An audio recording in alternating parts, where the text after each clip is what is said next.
Senior तजियाकार Irfan Siddiqui के मुताबिक 13 सितंबर की शाम तहरीक इंसाफ के बानी इमरान खान के तुर्किश ने जहर में बुझा एक और तीर चलाया। उनके नीले निशान वाले बाज़ाब्ता एक्स अकाउंट से एक तवील पैगाम जारी हुआ।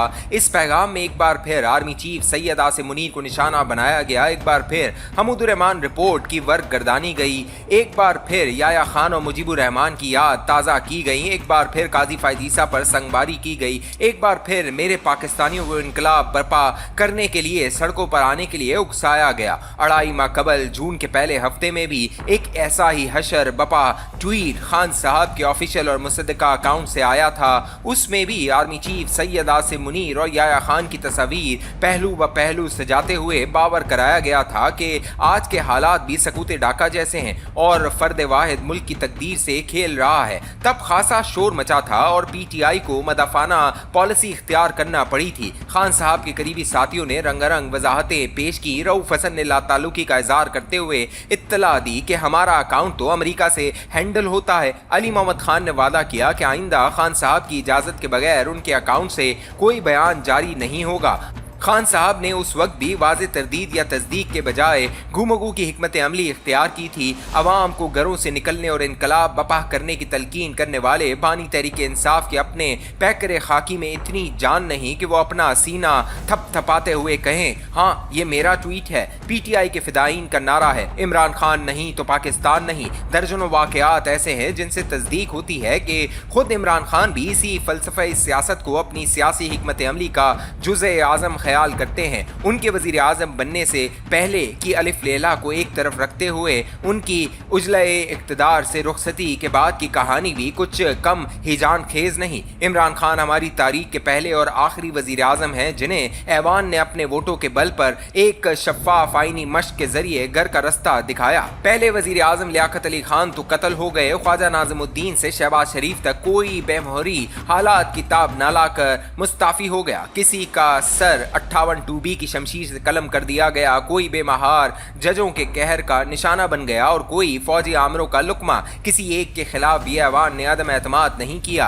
आई चंडीगढ़ के खिलाफ असम्बली में बगावत के आसार उभरे और करारदाद अदम एतमाद ने अंगड़ाई ली तो वो सिर्फ 55 दिन की वजारत उज़्मा के बाद खुद ही इस्तीफा देकर घर चले गए। अपनी पेशानी को दागे नदामत से बचा लिया। महरकात असबाब और वजूहात से कता नज़र लोहे तारीख पर लिखी हकीकत सिर्फ इस कदर है कि उस ऐवान ने इमरान खान पर अदम एतमाद का इजहार कर दिया जिसने उन्हें एतमाद की सनद दी थी। किस्सा तमाम हुआ। खान साहब ने इस अमूमी जमहूरी रिवायत को सानिहा समझकर जान का रोक बना लिया। ऐवान ही को नहीं पाकिस्तान को भी कोसे देने लगे। अदम एतमाद की चाप सुनते ही उन्होंने साइफर से खेलने का सर्कस सजाया। अमेरिका और फौज पर साजिश का इल्जाम लगाया। हमारी सिफारतकारी की राह में उसी तरह के कांटे बोए जिस तरह के कांटे उनके वजीर सरवर खान ने PIA की राह में बोए। सैयद आसिम मुनीर की तकर्री रोकने के लिए ऐसा सर्कस लगाया जिसकी मिसाल पाकिस्तान तो क्या दुनिया की तारीख में भी नहीं मिलती। अगला मिशन ये ठहरा कि IMF पाकिस्तान को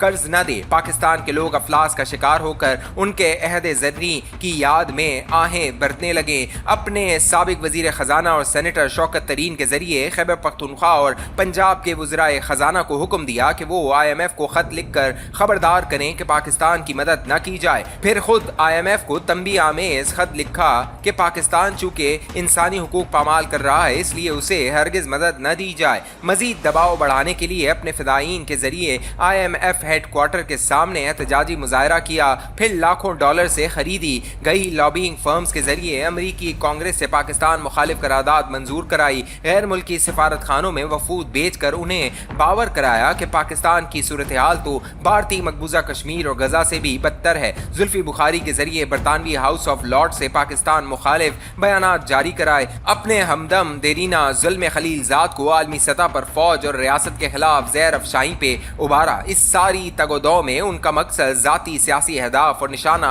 पाकिस्तान रहा। 9 में इश्तियाल और मुल्क दुश्मनी का नुक्ता उरूज था। ये सादा तरीन अल्फाज एक बागियाना साजिश थी। इसकी पहली कड़ी पर कामयाबी से अमल किया गया। अगले 2 मराहिल फौजी क़यादत की दानिशमंदी और बरवक्त इकदाम के बायस नाकाम हो गए। दुनिया के किसी हिस्से में रियासत पर ऐसा खुला हमला हुआ होता तो इसके किरदार अपने अंजाम को पहुंच चुके होते। लेकिन हमारे यहाँ जजा व सजा के मयार अनोखे हैं। अदालत आर्मी एक्ट के तकाजों के सामने दीवार खड़ी करके आसूदा हो गई। अक्टूबर में इस अबूरी फैसले को 1 साल हो जाएगा। ये है वो माहौल जिसकी सबब इमरान खान बजा तौर पर समझने लगे हैं कि वो कुछ भी कहें, कुछ भी करें, कुछ भी लिखें, कुछ भी ट्वीट करें, कोई उनसे बासपुर्स नहीं कर सकता। पाकिस्तान के तूलो अर्ज पर मुहित आइन इनकी देवताई शख्सियत का अहाता नहीं करता। किसी भी कानून की कोई शिक उन पर लागू नहीं होती। ताज़ीरात पाकिस्तान को कोई ज़ाब्ता इन्हें मेली आंख से नहीं देख सकता।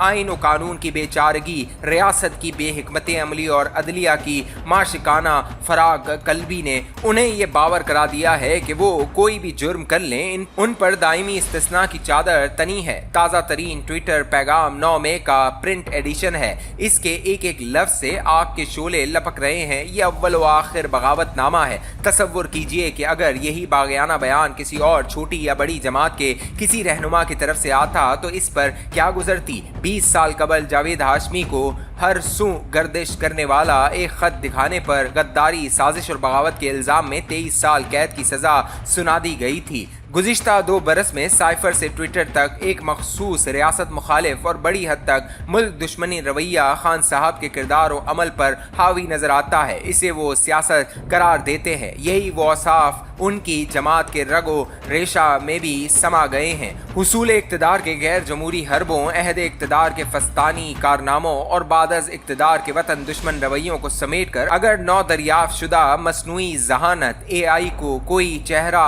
तराशने या नाम देने के लिए कहा जाए तो वो 2 सेकंड में बड़ा वाज़ेह जवाब देगी। फिर ये भी पूछिए कि ऐसे रवैयों के मलगूबे को क्या नाम देंगे तो वो कुछ भी कह लेगी, जमहूरी सियासत का नाम नहीं देगी।